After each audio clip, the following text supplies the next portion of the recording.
Hello, you are welcome to this class. For this class, we're going to look at another allocation. Another allocation. Tinubu government alleged appropriation of 8.05 billion naira for mosques, churches, stairs, controversy. Mosques start. What happened to my people? As you can see, the federal government included 8.05 billion naira in the 2026 budget for the construction and renovation of churches and mosques across Nigeria. What you have never heard before. The allocation reportedly covers 6.14 billion for 52 mosque projects. See also 1.91 billion for 7 church projects. Now really Muslim ticket.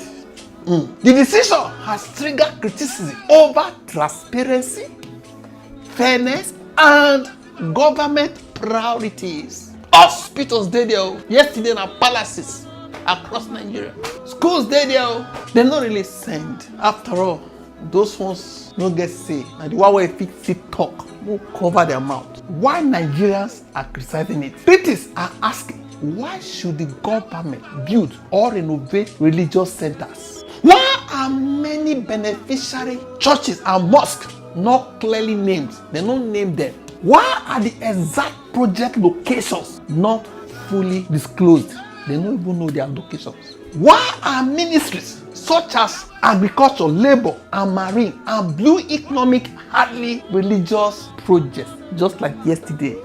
See, cancer center, they build palace, agricultural center or research center. It's like, man, not even they do anything. Man, make myself used to go and build palace, Why prioritize worship centers when Nigerians need schools, hospitals, jobs, food, and security? This is Daily Post a Daily Post report. Now they use so. 3. Atiku Abubakar's position. Atiku said religion should not become a cover for questionable government spending. His main argument: churches and mosques have separate legal identities. Therefore, Nigerians deserve to know exactly which religious institutions will receive public money. Roads, hospitals, and schools are normally identified by location and beneficiaries. But many of these religious projects reportedly lack clear beneficiary names and locations. They say, they go say, okay, are you ready to support these people? No, okay. No go help you. Are you ready to support? Yes, okay. That's what maybe. I don't know the reason why they don't put the name ahead. Atiku demanded that the government publish every beneficiary church and mosque, every project location, every implementing agency, the legal basis for each allocation.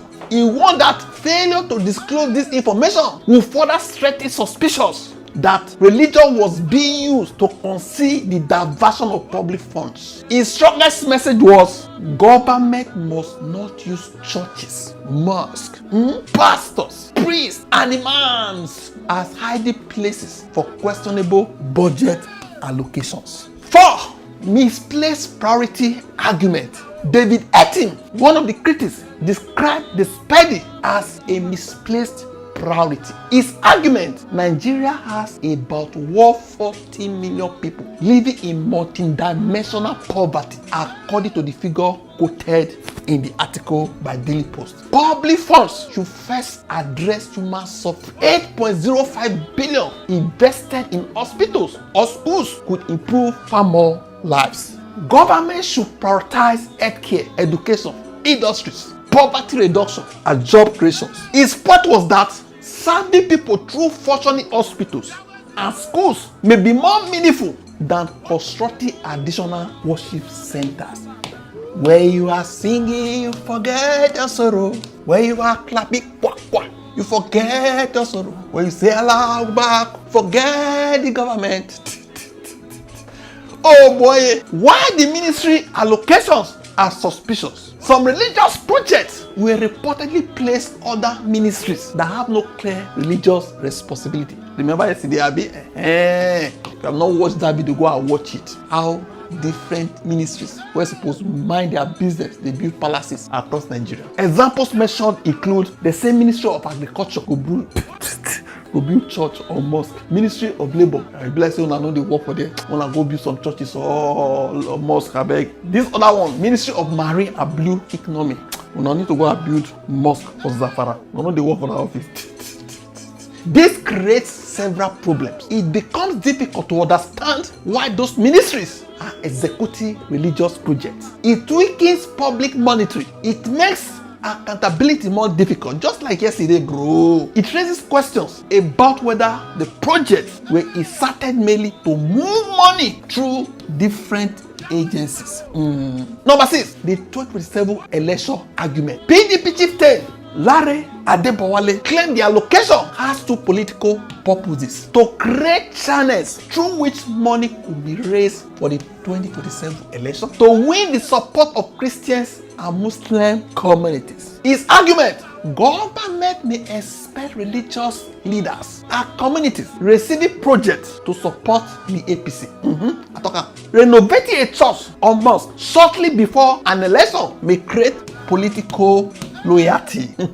Master strategies. Religious institutions are influential centers of community mobilization. That's what they said. However, he argued that Christians and Muslims presently need security to worship safely. No be say you go build a church, you go kidnap them for inside the church. Food on their tables, employment for their children, hospitals for their families, protections of life and property. His conclusion: Nigerians are not primarily demanding new churches and mosques. They are demanding a government that allows them to survive and worship safely. 7. The fairness question. Nigeria is a multi-religious country. The allocation raises a constitutional and moral question. Why should public money favor only Christianity and Islam? That is the question they are raising. Other Nigerians include traditional worshippers, followers of smaller religions. Their Guru Maharaj's follower in Nigeria where they pay taxes. So the one that tax money build only churches and mosques. People who do not practice any religion, atheists, they from Nigeria, they pay taxes. Critics argue that all citizens contribute to public revenue, so government spending should benefit everyone without religious discrimination. There are some Hindus in Nigeria. Some of them don't even nationalize. Some of them are Buddhists. Wanna go build them temples. The central transparency problem. The strongest issue is not simply that money was budgeted for religious projects. The bigger issue is who exactly is receiving the money, where are the projects located, who select the beneficiaries, which contractor will execute them, what are unrelated ministries involved, what legal responsibility does the federal government have to construct religious buildings. Until these questions are answered, suspicious will remain, according to the article. Kalu, why 1 billion was put in 2026 budget to procure musical instruments for churches? This is what they wrote, just part of it. The attention of the office of the Deputy Speaker, House of Representatives, and member representing Bende Federal Constituency of Abia State, Honorable Benjamin Kalu, has been drawn to the media reports suggesting that 1 billion was inserted in the 2026 budget solely for the procurement of musical instruments for churches in Bende. We wish to clarify that this is a misrepresentation of the intent, the reason, and scope waiting cover of the project. The proposed allocation is actually 780 million after tax. What about before tax? Is that the 1 billion and other tax deductions? It is marked as a youth orientation and social support program delivered with evangelic approach through faith-based organizations in Bede Federal Constituency of Abia State. Bede has 30 federal political electoral wards and over 200 churches. The first phase of this project targets Ward 30 of these churches, averaging about 10 churches per ward, which amounts to approximately 5 to 6 million naira per church, Kalu noted. He explained that the funds were intended to support the purchase of evangelical instruments and public address systems to promote campaigns against vices like the spread of narcotics, sexual offenses, knacking anyhow, violent crimes, while instilling discipline, values, peace, and character development among young people in the communities. So, you see, they won't stop.